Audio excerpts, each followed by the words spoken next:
नमस्कार मित्रो, आपण आलो आज नितीन भाऊ साखरकर यांच्या शेतातनी. तर आज तुम्हाला दाखवणार आहात की आपल्या सत्रासाठी जे बेसल डोस टाकते ते कोणकोणतं खत टाकते, काय टाकते.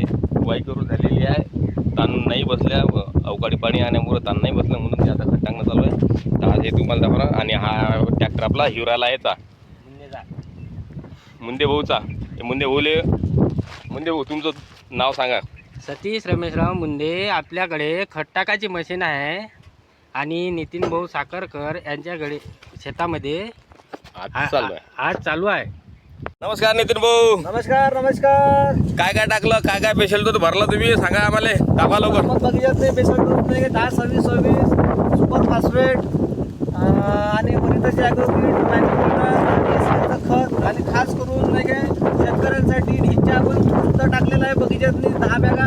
त्यांच्यामुळे बगीच्याची शेणखताची पॉवर, जेवढी शेणखतात पॉवर आहे तेवढी त्यांच्यामुळे पॉवर वाढते.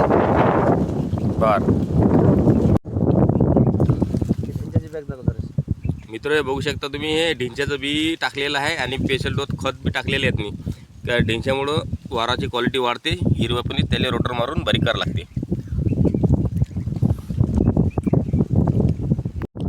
हे आहे ते मशीन.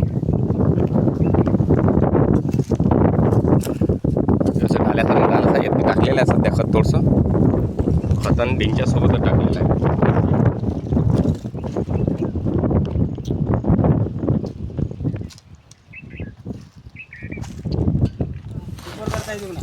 हे आपले 2 शेअर खत टाकणारे गुड्डू शहा. एक इसका नाम यार है आसिफ शाह. डालो भाऊ खत डालो जल्दी जल्दी.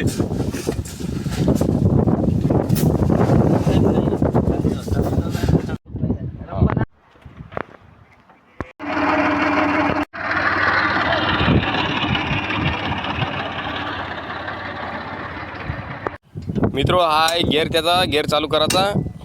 आता आपलं खत सांडणं चालू आहे.